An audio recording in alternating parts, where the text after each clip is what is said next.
For those who have played through the entire Trails series, this may not come as a surprise, but all three games are extremely extensive. And in particular, this also applies to the last part, Trails into Reverie. It's like creating a game and then expanding everything to the breaking point. We're talking about dialogues and monologues that permeate basically the entire game from beginning to the end. We get to know not just one character, but a whole armada of heroes, antagonists, side characters, and those who only appear on a couple of occasions. And then I still haven't mentioned either the battles, the exploration, or all the systems.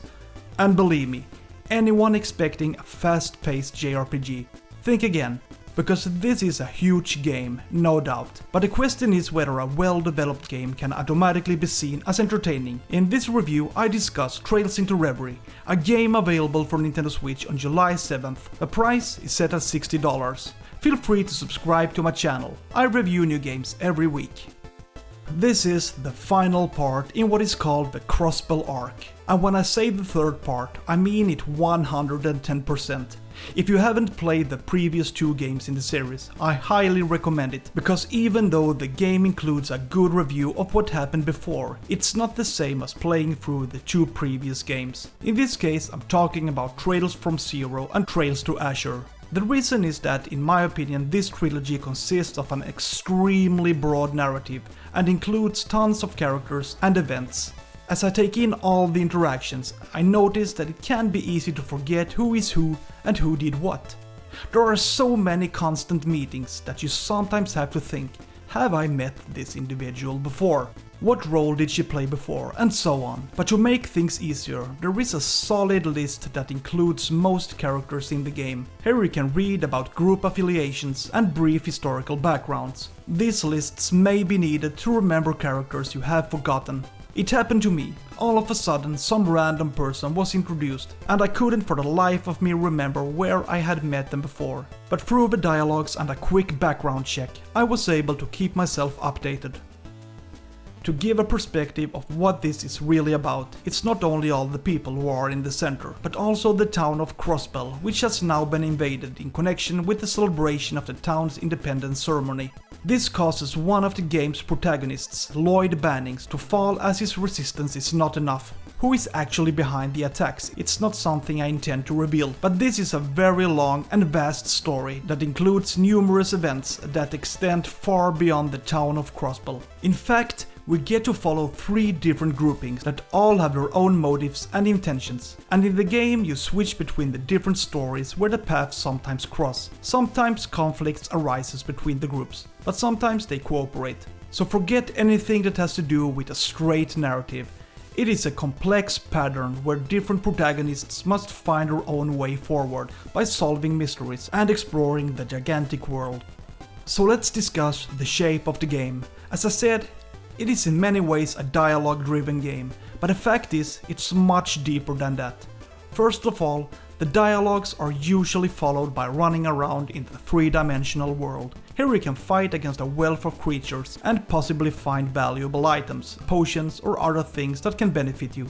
Sometimes you confront super enemies that are significantly stronger than the ordinary ones. They usually have a larger health pool and have unique attacks that can do a lot of damage. After exploring, you're led into some sort of boss battle and some cutscenes. The pattern can be recognized in large parts of the game. Long dialogues, explore, more dialogue, kill a boss, repeat. While the exploration may give the appearance of taking place in an open world, it's my opinion that a lot of it feels very instanced.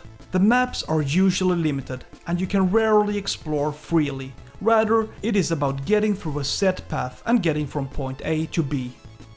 A wise man once said, "More is more." But I wonder if this is really true for this game, because when it comes to abilities and playable characters, there are so many systems and possibilities that it borders on the unmanageable. In fact, there are more than 50 playable characters, all mostly customizable with interchangeable abilities that can benefit you in different ways. But to show how complex it is, here is a quick explanation of how things fits together. Each character can equip weapons, armor, shoes and 2 accessories. Among other things, these items can be found in chests or bought in shops. The items can boost one's stats, which reflect the traditional values. We're talking about strength, dexterity, agility, speed, and so on. No surprises actually. Of course, the characters can level up, which makes them stronger. When it comes to one's abilities you use in battle, there is a plethora to choose from, but it can be divided into magic spells and attacks called crafts. The magic spells can both be useful for dealing damage, but can also be used to heal or buff your team. Crafts are very useful for damaging many enemies at once. They can also do massive damage. Then there is a hugely extensive system called quartz. These can benefit the characters in different ways. Above all, they can get passive bonuses that can make a big difference when fighting. But here you can customize and enable new technologies to be used. And this is where it gets really advanced and challenging. Clearly, there is entertainment value in experimenting and creating the perfect hero. This by using the best equipment and the best skills. The problem is that there are so many things to choose from that it feels almost confusing. It's almost like I wish there were limitations to all choices to make it more manageable. But regardless, I want to point out that this game, it should be a dream for all those who appreciate customizing, because there are so many choices that one can make. I will also add that there are even more systems that one can use. You can go fishing, which is quite nice and relaxing. You can cook food to strengthen your heroes, or you can explore an alternate world called Reverie Corridor. Here you can complete quests and collect nice prizes. Definitely a fun alternative to the usual chores. In addition, you can ride. Some areas are relatively large and riding comes in handy here, but the bottom line is that this game feels hugely compact. It's like they tried to squeeze in as much as possible, and the question is whether all options, systems and gameplay are necessary. Is it to the game's advantage that it's so extensive? I think this is a difficult question to answer, because most things serve a purpose. Rather, it's about being patient and calmly understand how everything fits together. And to help you, you have a manual that goes through basically everything you should know about this game. In true JRPG spirit, battles are turn-based. Usually, a fight is activated by simply running into the enemy.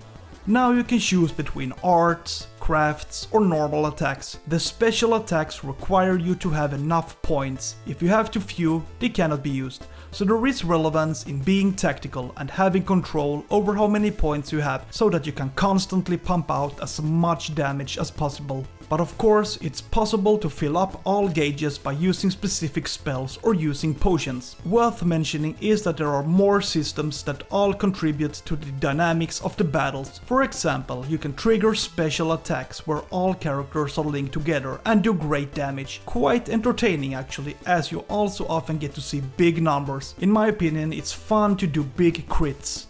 The fights can be very challenging, depending a lot on the difficulty level you choose. The degree of difficulty is adjustable when you are out of battle, and if you think you lack a challenge, just change the degree of difficulty. But what I think is good is the huge variety of enemies. Usually each area has its own creatures with unique attacks and abilities. This really adds color to the whole, and contributes to the unpredictability that I personally appreciate. The fights are, in my opinion, one of the best aspects of the game. In the game, there are also a number of outfits. My guess is that all playable characters can switch to something more appropriate or inappropriate, depending on how you look at it.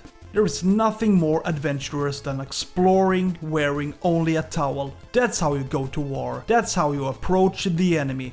It's you and your towel against a hostile group of enemies. But for those who appreciate further customization, the ability to change clothes is a function that I think you can have fun with. It can get a bit long to watch and run around in the same clothes for an entire game like this, so the interchangeable clothes are a nice addition to the game. The control is overall very easy to handle, regardless of whether you're running, riding or making different choices in battle. In addition, I find it very easy to maneuver in all the menus. There is so much to read about and learn that constantly visiting the menus can prove to be a must. By pressing X, you get easy access to things you use and change most often. You see an overview of the characters you are currently playing. Here you can change outfits and use items. On the plus button, you can save and load games. There is also a help section and a summary of the game's narrative. On the minus button, you can see which fish you have caught. You can see recipes and different books you have found. Here is also the overview of all characters, so my conclusion is that it's easy to use the controller to navigate through all the menus. However, what feels a little odd is how sensitive the control is when you make certain movements. Turning sideways and rotating feels quite unnatural. The movements are so fast that it looks almost comical. In addition, the control is very sensitive in the choice between walking and running. If you touch a little too hard, the character runs instead of walking.